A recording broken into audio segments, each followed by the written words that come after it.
दोस्तों पिछले 3 practice set में हम काफ़ी ज़्यादा मोस्ट इम्पोर्टेंट क्वेश्चंस को पढ़ चुके हैं जो आपके एग्ज़ाम में अधिकतर आते रहते हैं। और आज की इस वीडियो में भी हम और अन्य महत्वपूर्ण टाइप्स को पढ़ेंगे। अगर आप सभी क्लासों को क्रम से अटेंड करते हो तो आप यकीन मानना इनमें से ही आपको टाइप एग्ज़ाम में देखने को मिलेंगे। और मैं सभी टाइप को आपको इतने आसान तरीके से कराऊंगा कि कुछ ही सेकंड में आप प्रश्नों को एग्ज़ाम में कर लोगे।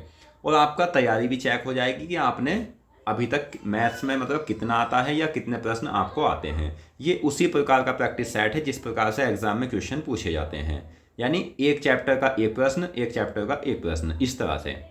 तो चलिए शुरू करते हैं फर्स्ट क्वेश्चन से। तो हमारा जो फर्स्ट क्वेश्चन है वो है समय कार्य से संबंधित, यानी 800 आदमी किसी काम को 30 दिन में पूरा करते हैं। 12 दिन काम करने के बाद 80 आदमी काम छोड़ देते हैं। बाकी बचे लोगों द्वारा शेष काम को कितने दिन में पूरा किया जा सकता है। तो इस प्रश्न को हम दो प्रकार से करेंगे, एक तो मेथड से और थोड़ा दूसरा जो है दोस्तों वो बहुत आसान से तरीका या ट्रिक से। तो वो क्या है, सबसे पहले तो हमें देखना है कि काम कितना है। तो काम जो निकलेगा 800 आदमी है और उन्होंने 30 दिन तक कोई काम किया। तो दोस्तों काम कितना होगा, इसकी हम गुना कर लेंगे, 3 जीरो तो ऐसे ही लिख लेते हैं, 8 तिया 24। तो 24,000 यूनिट काम है, या ये समझ लीजिए कि 24,000 ईंटें हैं जो 800 आदमी 30 दिन में उठाते हैं। अब क्या किया इन्होंने दोस्तों, 12 दिन काम करने के बाद 80 आदमी काम छोड़ देते हैं, यानी 800 आदमी ने 12 दिन तक ईंटें उठाई। कितनी ईंटें उठाई दोस्तों, 12 अट्ठे 96, यानी 9,600 ईंटें इन्होंने उठा ली। तो अब हमारे पास शेष काम कितना है, तो शेष काम ये हम घटा देते हैं, जीरो ऐसे ही आ जाएगा, ये जीरो ऐसे ही आ जाएगा। 10 में से 6 जाएगा 4 आएगा, और दोस्तों 13 में से 9 जाएगा 4 आएगा, और ये एक शेष बचेगा, यानी 14,400 हमारे पास अब काम है। तो ये कितने लोगों द्वारा करना है, 800 व्यक्ति थे, 80 ने काम छोड़ दिया, तो अब हमारे पास आदमी है 720 आदमी। ये 720 आदमी को 14,400 काम करना है। ये जीरो से जीरो काट लेते हैं। 144 दोस्तों 12 का वर्ग होता है, तो 12 जीरो, 12 छंग 72। तो 6 से 120 को काटेंगे ना दोस्तों तो हमारा आएगा 20। तो बाकी बचा जो काम है वो 20 दिन में पूरा किया जा सकता है शेष व्यक्तियों के द्वारा।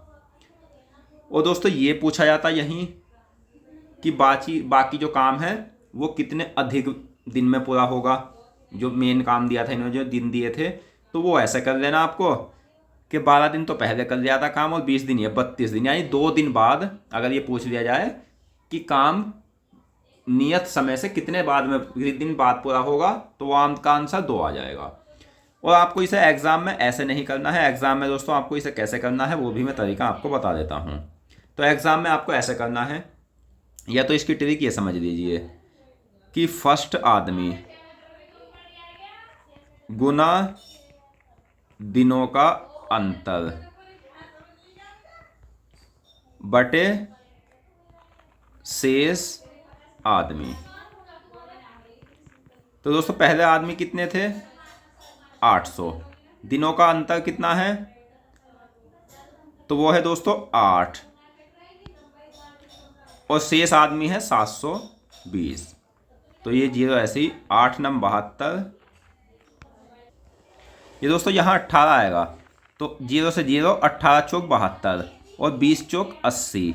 तो इस तरह से भी आप इस प्रश्न को कर सकते हो। और अगर आपको ये ट्रिक याद नहीं रखनी तो आपको कैसे करना है वो भी मैं आपको बता देता हूँ। तो वो आपको ऐसे करना है कि ये समझ लीजिए कि 800 आदमी किसी काम को 30 दिन में कर रहे थे, 12 दिन काम करने के बाद 80 आदमी काम छोड़ देते हैं, यानी अभी काम कितने दिन और होता, ये 800 आदमी जो थे ये कितने दिन काम और करते, तो ये 800 आदमी काम करते दोस्तों अभी 18 दिन और काम।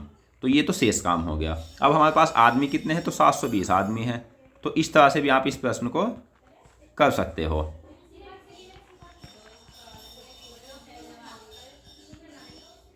नेक्स्ट प्रश्न है, प्रिया एक निश्चित धनराशि निवेश करती है तथा 3 वर्ष बाद 8,800 रुपये प्राप्त करती है। यदि साधारण ब्याज की दर 40% है, 40% वार्षिक है, तो प्रिया द्वारा निवेश किया गया मूलधन ज्ञात करो। तो इस प्रश्न को दोस्तों कैसे करना है, तो इसे जो है ना, जहाँ मिश्रधन साधारण ब्याज में मिश्रधन दे दे तो उसे आपको एक ही तरीके से करना है, अधिकतर प्रतिशत खोलकर। यानी 40% का जो मान होता है कितना होता है, 20 दूनी 40, 20 पंजा 100, और 3 वर्ष का ब्याज है तो गुना 3। तो ये हमारा ब्याज हुआ 6, मूलधन है 5, तो मिश्रधन कितना बना दोस्तों 11, जिसका मान हमें दिया है 8,800। तो एक बराबर क्या होगा 800। अब पूछा क्या है, पीरियड द्वारा निवेश किया गया मूलधन, तो 800 गुना 5 बराबर ये हो जाएगा दोस्तों 8 पंजे 40, 4,000 रुपये। तो इस प्रश्न का सही आंसर ऑप्शन सी है।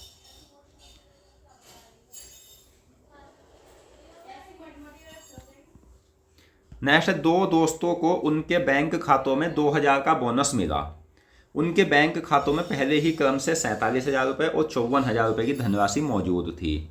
तो वर्तमान में उनके खातों में मौजूद धनराशि का अनुपात ज्ञात करो। यानी दोस्तों ये समझ लीजिए कि 47,000 तो एक व्यक्ति के खाते में थे और 54,000 रुपये एक व्यक्ति के खाते में थे।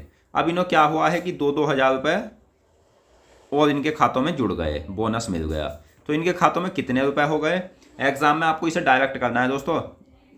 यानी कैसे करना है, 47,000 ये मान लेना है, 3 जीरो से 3 जीरो पहले ही काट लेना है, 54,000, 2,000 मिल गए तो ये 49,000 हो गए दोस्तों, ये हो गए 56,000। तो 7 सत्ते 49 और 7 अट्ठे 56। तो अब जो इनकी मूल धनराशियों का जो अनुपात है ना, जब मौजूद धनराशियों का अनुपात, तो वो 7:8 है। ऑप्शन बी सही आंसर है।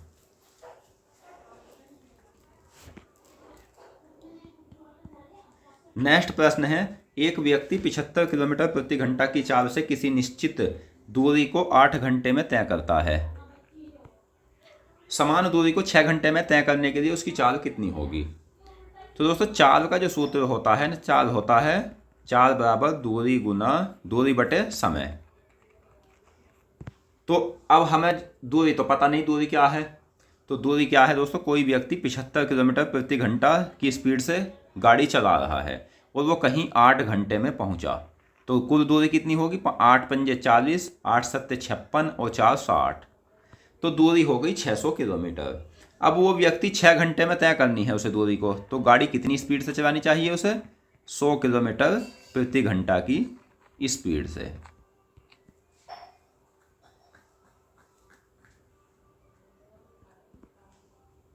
नेक्स्ट, यदि a बराबर 8, b बराबर 9 है तो 33a जमा 33b अनुपात 33a प्लस 33 प्लस b का मान ज्ञात करो। तो दोस्तों ये प्रश्न एक ऐसा प्रश्न है जिससे आप कैलकुलेशन स्पीड को भी बढ़ा सकते हो, यानी पहाड़े आपके बढ़ सकते हैं। जैसे 33 अट्ठे 33 गुना 8 जमा 33 नब्बे 33 गुना 9 बट्टे 33 और 8 41 जमा 33 और 9 ये हो जाएगा हमारा 42। तो ये क्या मान आएगा, 33 अट्ठे जो होता है ना 264 होता है, जमा 33 नब्बे जो होता है वो 297 होता है। नीचे जोड़कर 40 का डबल 80 और 3 83।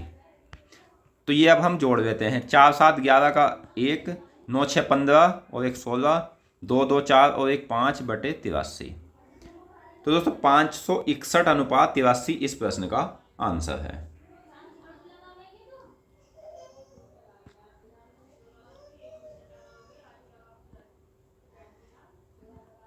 नेक्स्ट प्रश्न है, 9.5% वार्षिक साधारण ब्याज पर कोई राशि 6 वर्ष में 942 रुपये हो जाती है, तो आरंभ में किया गया निवेश कितना था। तो दोस्तों मैंने आपको बताया था कि जो मिश्रधन में दिया जाए तो मिश्रधन को आपको प्रतिशत खोलकर ही करना है साधारण तरीके से। तो दोस्तों सबसे पहले हमें प्रतिशत खोल लेनी है, 9.5 बटे 100। तो ये एक जब दशमलव हटाएंगे 1 जीरो नीचे बढ़ जाएगा, तो 19 से मतलब हम 95 को 5 से काटेंगे तो ये 19 बार कटेगा, बटे 5 दूनी 10 और 2 जीरो ऐसे ही लिख देते हैं। अब ये क्या क्या है, 6 वर्ष में, तो 1 वर्ष का ब्याज तो हमें 19 मिल रहा है, 6 वर्ष का कितना मिलेगा, 19 छिक्का 114। तो मिश्रधन कितना हुआ, ये हुआ दोस्तों 314 हमारा मिश्रधन हुआ। जैसे 200 तो मूलधन है, 114 का ब्याज मिला हमें, तो ये हमारी राशि कितनी हो गई, तो ये हो गई 314 जो बराबर है 942 के। 942 बटे 314 गुना 200। तो ये अब हम काट लेते हैं, 2 से काट लेते हैं। 2 एकम 2, 2 पंजे 10, 2 सत्ते 14, ये 100 बार कट जाएगा। अब दोस्तों 157 से 942 को काटना है, तो ये काट कर देख लेते हैं हम कितने से, 6 से काट कर देख लेते हैं। तो 6 सत्ते 42 का 2, 6 पंजे 30 और 4 34, 6 एकम 6 और 3 9, तो ये 6 बार कट जाएगा। तो ये जो हमारा आंसर है दोस्तों 600 आंसर है। तो वो जो मूलधन था वो हमारा 600 था। इस तरह से आप इस प्रश्न को कर सकते हो। अगला प्रश्न है, यदि a बराबर 2 और b बराबर 3 तो 33a plus 33b, 33a plus 33 b का मान ज्ञात करो। तो दोस्तों उसी प्रकार से 33 दूनी जो होता है वो 66 होता है, 33 तिया जो होता है वो 99 होता है, बटे 33 2 35, 33 3 36। तो ये मान आ जाएगा 9 6 15 का 5 और 9 6 15 और 1 16, 35 दूनी 70 और 36 है बाहर, तो एक फालतू है, तो ये हो जाएगा 71, यानी 165 अनुपात 71 इस प्रश्न का आंसर है। नेक्स्ट है, एक वस्तु का अंकित मूल्य 400 रुपये है। अंकित मूल्य पर 20% की छूट देने के बावजूद 48 रुपये का लाभ प्राप्त होता है, तो उसका लाभ प्रतिशत ज्ञात करो। तो दोस्तों कोई वस्तु है जिसका MRP जो है वो 400 है। अब इसने क्या करा, इसने 20% की छूट दे दी MRP पर। तो कितने की बिकी वस्तु, ये बिकी हमारी वस्तु 8 चौक 32 यानी 320 रुपये की। और इसमें 320 में हमें 48 का लाभ अभी भी हो रहा है। तो क्रय कितने की है यानी खरीद कितने की है, तो 48 हम घटा देंगे। 10 में से 8 2, 11 में से 4 7 और 2 ऐसे ही लिख देंगे, यानी 242 की हमारी खरीद है, 320 की बिकी है। तो उसने पूछा है लाभ प्रतिशत। लाभ प्रतिशत का सूत्र होता है लाभ बटे क्रय मूल्य गुना 100। तो लाभ कितना है 48, खरीद कितनी है 272 की गुना 100। तो ये अब हम कैसे करेंगे, तो ये 2 एकम 2, 2 तिया 6, 2 छंग 12, ये 50 से कट जाएगा। तो दोस्तों ये अब हम काट लेते हैं, 4 एकम 4, 4 दूनी 8, 4 तिया 12 और 4 चौक 16, 2 छंग 12 और 17 बार ये कट जाएगा। तो 5 छंग 3, 300 बटे 17। ठीक है दोस्तों, अब इसे हम खोल लेते हैं। तो इसे खोलने के लिए अब हम गुण भाग देंगे डायरेक्ट। साधारण तरीका इसका यही है कि आप तुरंत इसे सिंपल तरीके से भाग देना। तो 17 एकम 17, 13 मान और 130, 17 सत्ते 119 और 17 अट्ठे 136। तो 17 से 7 बार हम इसे काट लेते हैं, 119। तो दोस्तों ये जो हम घटाएंगे तो ये आएगा अब हमारा 10 में से 9 1, 2 में से 1 1 11, यानी 17 से छोटा आ गया। तो प्रश्न का आंसर है 17 सही 11 बटे 17, ये हमारा लाभ है। नेक्स्ट है, ए और बी किसी कार्य को 20 व 25 दिन में कर सकते हैं। दोनों ने मिलकर 5 दिन काम किया और फिर बी काम छोड़ देता है, तो शेष काम को ए कितने दिन में पूरा करेगा। यहाँ बात हुई है शेष की। बस ये बात आपको ऐसे प्रश्नों में विशेष ध्यान रखनी है, यहीं से ही प्रश्न आप गलत कर लोगे।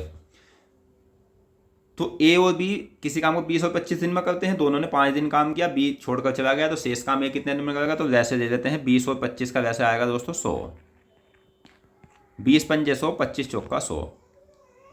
अगर यहाँ शेष काम की बात ना कहता कि बी काम छोड़कर चला गया 5 दिन बाद, तो काम कितने दिन में पूरा हुआ, तो दोस्तों आप एक ही आदमी का काम निकाल देना। लेकिन यहाँ बात हुई है शेष काम की। तो दोनों ने काम मिलकर शुरू किया था, तो 9 गुना एक दिन में 9 यूनिट कर रहे थे, 5 दिन में कितनी करी इन्होंने 45 यूनिट काम किया है। 100 में से 45 घटाएंगे तो हमारा मान जो बचा था 55 यूनिट शेष बची थी, यानी 55 यूनिट शेष काम है। तो ये करना है अब जा ए को, और ए एक दिन में 5 यूनिट कर रहा है, तो प्रश्न का आंसर है 11। ठीक है दोस्तों, अगर यहीं ये पूछ ले कि टोटल काम कितने दिन में पूरा हुआ कुल, तो 11 और 5 16 दिन आंसर आपका आंसर आ जाएगा। नेक्स्ट 11 संख्याओं का औसत 50 है।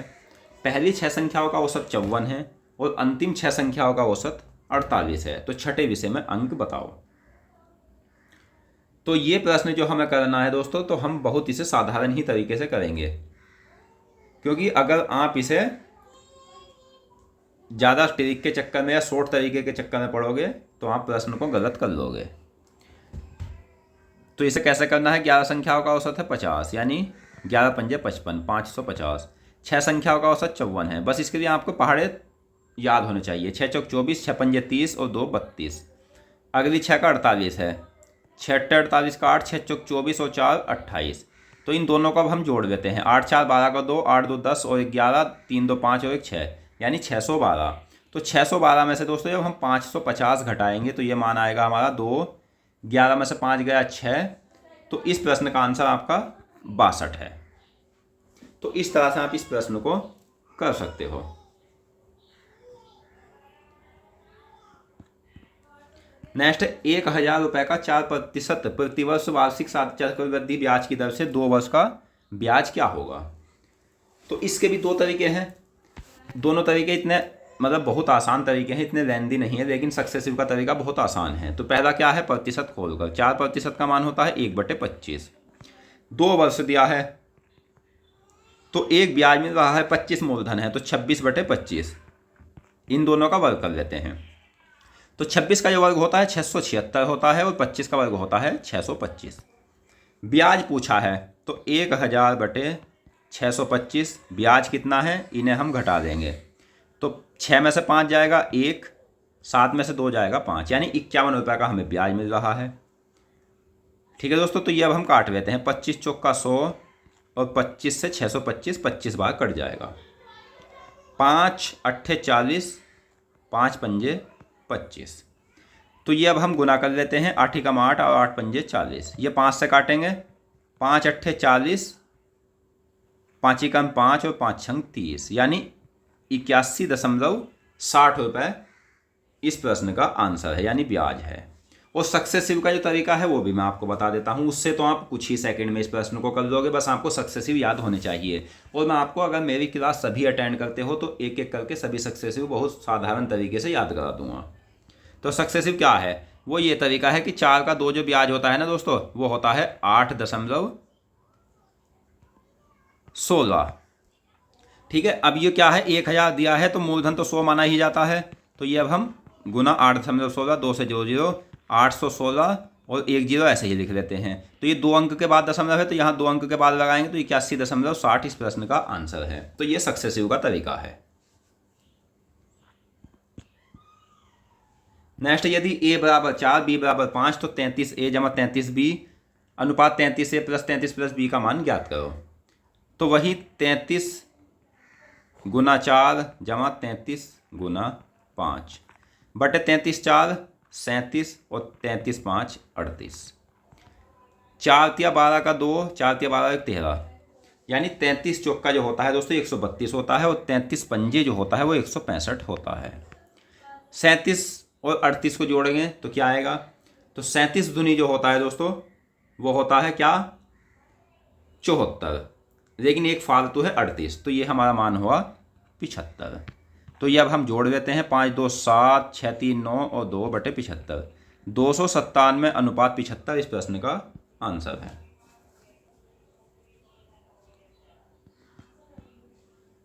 और दोस्तों, जितने प्रश्न आपको इन प्रश्नों में से आते हैं वो हमें कमेंट बॉक्स में बताएं कि मुझे इतने प्रश्न पहले से आते थे। नेक्स्ट, धारा की दिशा में एक आदमी की चाल 15 किलोमीटर प्रति घंटा है और धारा की चाल 2.5 किलोमीटर प्रति घंटा है। तो धारा के विपरीत आदमी की चाल ज्ञात करो। तो धारा की दिशा में आदमी की चाल, यानी नाव की चाल और धारा की दिशा, धारा की दिशा में जो चाल होती है वो दोनों की जुड़ जाती है, यानी नाव की चाल भी और आदमी की चाल भी। तो b + s जो है वो 15 है और धारा की चाल यानी s सिंगल जो है शुद्ध चाल वो 2.5 है। तो जब हमारे पास धारा तो 2.5 है और धारा के साथ 15 है, तो शुद्ध चाल नाव की कितनी है? तो ये जो है ना दोस्तों 15 में से 2 जाएगा 13 बचेगा, लेकिन यहाँ 5 फालतू है तो ये बचेगा 12.5। अब पूछा क्या है? धारा के विपरीत आदमी की चाल। तो विपरीत जो होता है b - s होता है।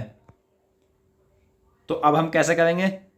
आदमी की चाल तो है 12.5 माइनस धारा की चाल जो है वो 2.5 है। तो ये प्रश्न का आंसर आ जाएगा दोस्तों 10 किलोमीटर प्रति घंटा, यानी ऑप्शन सी सही आंसर है।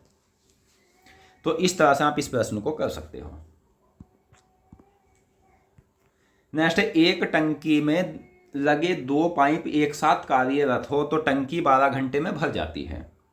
यदि एक पाइप दूसरे पाइप से 10 घंटे जल्दी भरे तो दूसरा पाइप टंकी को कितने समय में भरेगा।